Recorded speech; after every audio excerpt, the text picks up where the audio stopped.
نحمدہ و نصلی علی رسولہ الکریم بسم اللہ الرحمن الرحیم۔ عزیز طلبہ السلام علیکم ورحمۃ اللہ وبرکاتہ۔ آج کی اس ویڈیو کے اندر ہم چغل خور سبق نمبر 7 کا بقیہ حصہ پڑھنا شروع کریں گے۔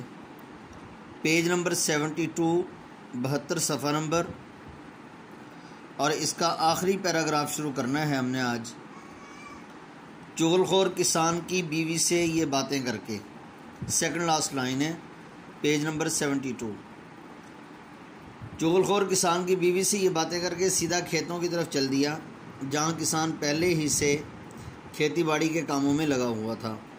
دراصل ان دنوں فصل پک چکی تھی، جس کی وجہ سے کسان دور دراز سے کسان 2 روز سے اپنے گھر نہیں گیا تھا۔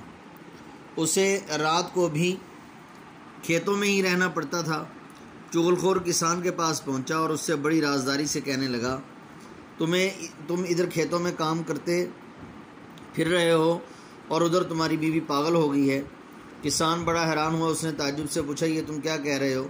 چغل خور نے اسے یقین دلاتے ہوئے کہا، میں سچ کہہ رہا ہوں، وہ تو پاگل پن میں آدمیوں کو کاٹنے کو دوڑتی ہے۔ کسان سارا کام کاج چھوڑ کر سوچ میں پڑ گیا۔ اس نے اپنے دل میں سوچا، نوکر ٹھیک ہی کہہ رہا ہوگا، بھلا اسے کسی قسم کا جھوٹ بولنے کی کیا پڑی ہے؟ ہو سکتا ہے میری بیوی واقعی پاگل ہو گئی ہو۔ چغل خور نے جب کسان کو اس طرح شش و پنج میں مبتلا دیکھا، حیرانی اور پریشانی میں مبتلا دیکھا تو بولا، اگر تمہیں میری بات پر یقین نہیں تو کل جب وہ کھانا لے کر آئے اس وقت دیکھ لینا۔ اس پر کسان کہنے لگا، ہاں یہ ٹھیک ہے، آج رات تو مجھے کھیتوں ہی میں رہنا ہے، کل جب وہ کھانا لے کر آئے گی تو دیکھ لوں گا۔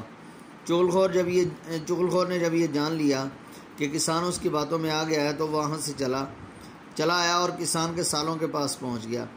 وہاں پہنچ کر اس نے ان سے کہا، تم لوگ یہاں مزے کر رہے ہو اور تمہارا بہنوئی تمہاری بہن کو روز مار کر ادموا کر دیتا ہے۔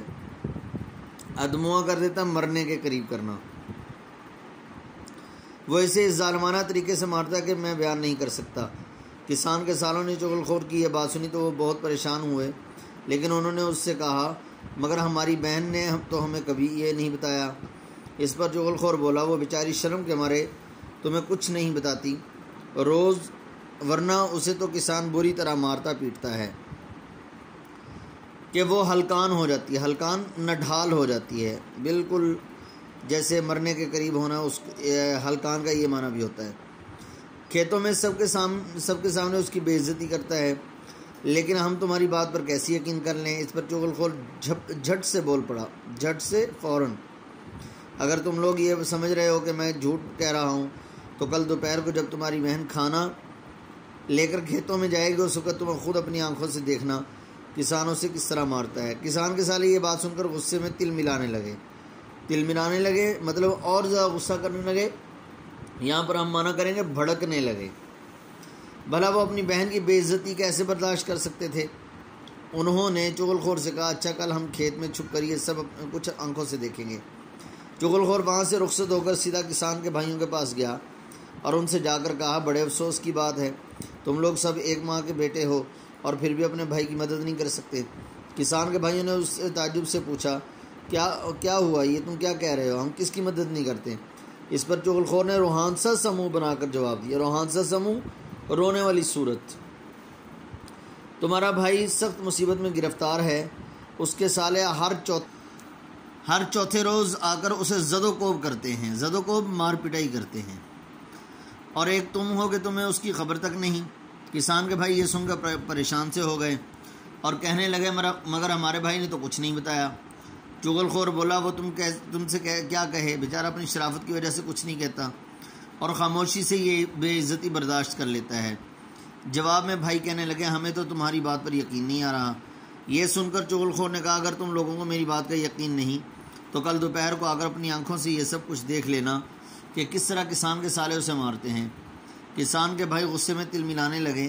انہوں نے کہا، اچھا ہم کل دیکھ لیں گے وہ ہماری بہن کو کس طرح ہاتھ لگاتے ہیں، ابھی ہم مرے نہیں۔ اس طرح چغل خور سب لوگوں سے یہ باتیں کہہ کر واپس آ گیا اور اپنے کام کاج میں وہ اس طرح کر مصروف ہو گیا کہ کسی کو کانوں کان اس کی خبر نہ ہوئی۔ کانوں کان خبر نہ ہونا، بالکل خبر نہ ہونا، بالکل معلوم نہ ہونا کہ کہاں گیا تھا اور کہاں سے آیا ہے۔ دوسرے روز دوپہر کو جب کسان کی بیوی کھانا لے کر کھیتوں میں آئی تو کسان نے کنکھیوں سے اس کی طرف دیکھا. کنکھیوں سے آنکھ کے کنارے سے دیکھنا. وہ بڑی احتیاط سے اس کے ہر حرکت کا جائزہ لے رہا تھا کیونکہ اس کے دل میں تھا کہ کہیں پاگل ہونے کی وجہ سے اسے کاٹ نہ کھائے، اس لیے وہ اس کے قریب ہونے سے ڈرتا تھا.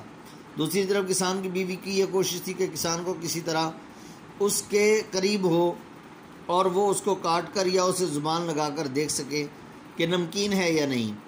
جو ہی وہ چھاچھ کا مٹکا اور روٹیوں کی چنگیری زمین پر رکھ کر بیٹھی، کسان جلدی سے پیچھے ہٹ گیا. چھاچھ لسی، مٹکا گھڑا، مٹی کے جو برتن گھڑا وغیرہ پانی ٹھنڈا کرنے کے لیے بنا ہوتا ہے. روٹیوں کی چنگیری، چھابی جس کو کہتے ہیں ہم، اس کو چنگیری کہتے ہیں اردو میں. کسان جلدی سے پیچھے ہٹ گیا. یہ دیکھ کر اس کی بیوی بھی روٹیوں کی چنگیری آگے بڑھانے کے بہانے قدرے آگے سرک آئی. قدرے تھوڑا سا، سرک آنا آگے کو گھسیٹ، اپنے آپ کو گھسیٹ لینا، مطلب سلائیڈز کرنا، سرک آنا.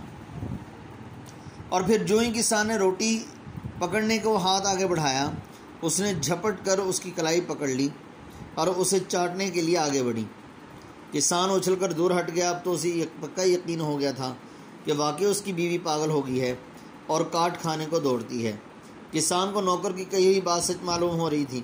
ادھر اس کی بیوی نے جب یہ دیکھا کہ کسان اسے جسم چاٹ کر دیکھنے نہیں دے رہا تو اسے اس بات کا یقین ہو گیا کہ کسان واقعی کوڑی ہو گیا ہے اور نوکر ٹھیک کہہ رہا تھا. اس نے ایک بار پھر آگے بڑھ کر کسان کی کلائی پکڑنے کی کوشش کی. یہ دیکھ کر کسان نے آؤ دیکھا نہ تاؤ، یعنی ادھر ادھر نہیں دیکھا. پاؤں سے جوتا اتار کر وہیں بیوی کی ٹھکائی شروع کر دی. جو ہی اس نے بیوی پر جوتے برسانے شروع کیے، قریبی کھیت میں چھپے ہوئے کسان کے سالے باہر نکل آئے. واقعی نوکر ٹھیک کہہ رہا تھا. ان کے سامنے ان کی بہن کی پٹائی ہو رہی تھی. بھلا پھر وہ کیوں نہ یقین کرتے.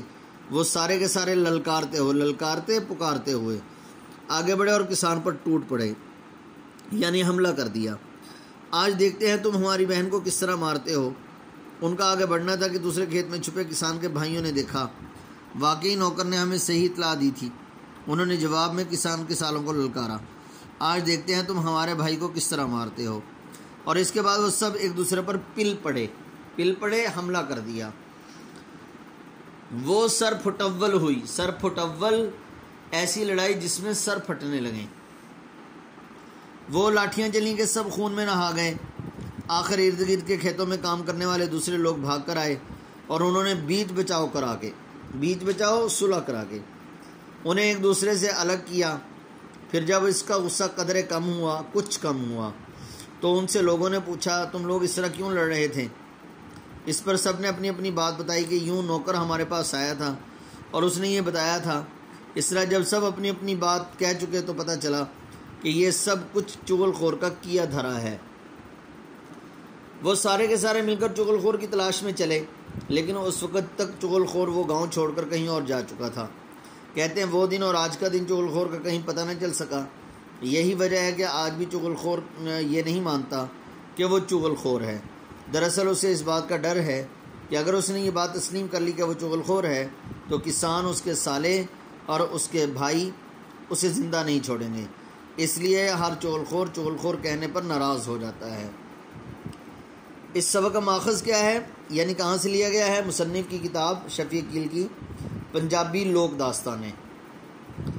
اور یہ سبق جو ہے یہ صنف ادب کے اعتبار سے کیا ہے؟ لوک کہانی ہے. تو یاد کرنے کی چیز کیا ہے اس میں؟ مشکل الفاظ کے معنی اور مکمل خلاصہ آپ نے اچھی طرح سے یاد کر لینا ہے. بار بار ہر ویڈیو کے اندر تقریباً یہ بات کہتا ہوں کہ نہ چاہتے ہوئے بھی اگر آپ 2 سے 3 مرتبہ کسی بھی چیپٹر کو پڑھیں گے، اس کی ریڈنگ کریں گے تو انشاءاللہ العزیز وہ سبق یاد ہو جائے گا. خلاصہ اچھی طرح سے یاد ہو جائے گا.